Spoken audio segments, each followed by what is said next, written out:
Anna Kramling is a Spanish-Swedish chess player. She is a woman FIDE master with a peak FIDE rating of 2175. Kramling represented Sweden in the 2016 and 2022 Chess Olympiad as well as 2 European Team Chess Championships. You can recognize her through her Twitch streams and YouTube channel. In a recent YouTube video, she decided to play against some random viewers in Blitz at Paris Blitz Society in Paris. But what she didn't realize was that the next opponent she was playing against was a 2300 rated Chess.com player. My name is Fares. Who made her believe that he was a beginner at chess. I feel like, you were like saying, oh, he's only played 4 months, blah, blah. I thought you were like super good. No. The game begins with Fares being white and playing 1e4. Anna responds to it by playing in the most aggressive way possible, that is by playing 1c5, known as the Sicilian defense. Fares responds by playing the natural 2, nf3, trying to prevent e5 and hoping to play d4 to control some center. Anna responds 2e6, transposing the French variation of the Sicilian defense. At this point, Anna realizes that her opponent might not be a beginner due to the way in which he was moving his pieces.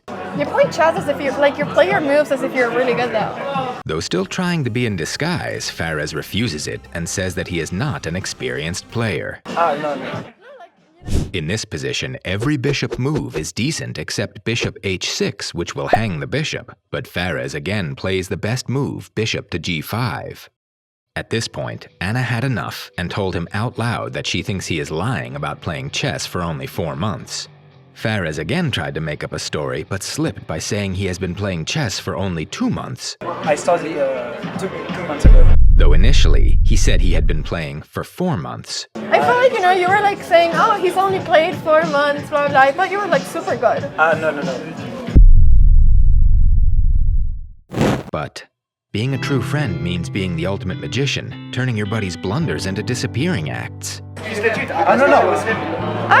Really?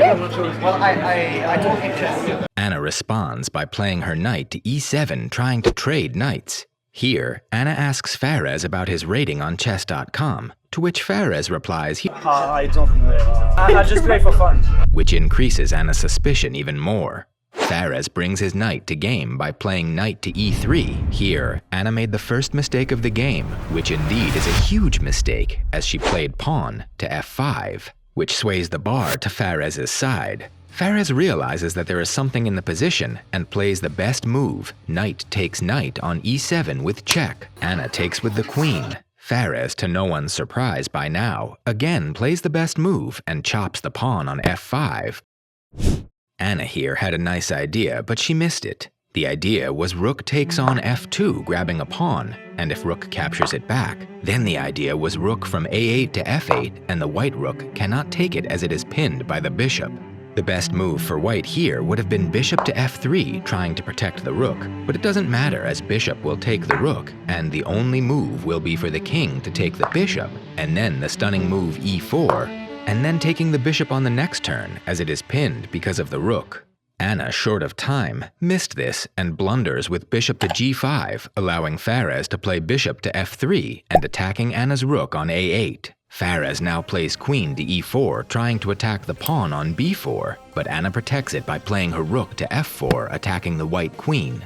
Fares takes his queen back to e2, and Anna quickly plays rook to d4, attacking the bishop. Fares decides to counterattack by playing his queen to a6, attacking black rook on c8.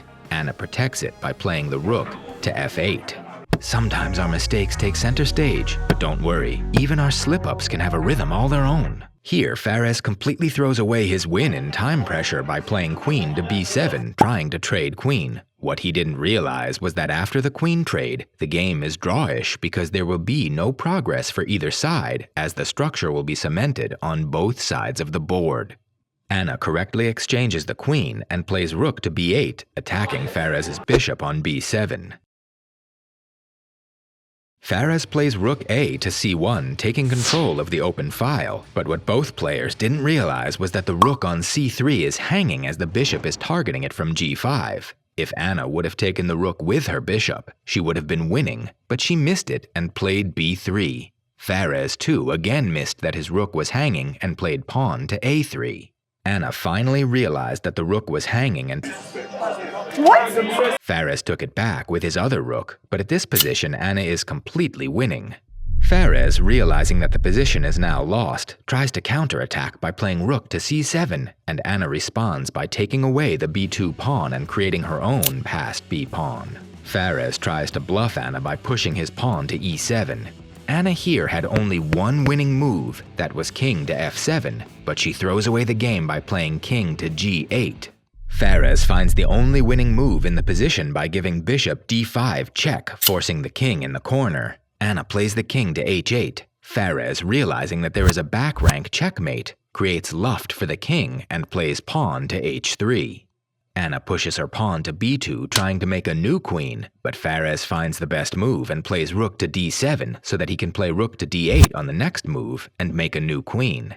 Anna tries the only trick in the position and plays rook to h1 check, thinking that if Fares takes the rook, she can promote the pawn to a queen with check and move on to win the game. But Fares realized the trick and decides not to take the rook, but play the only winning move in the position, that is king to g3.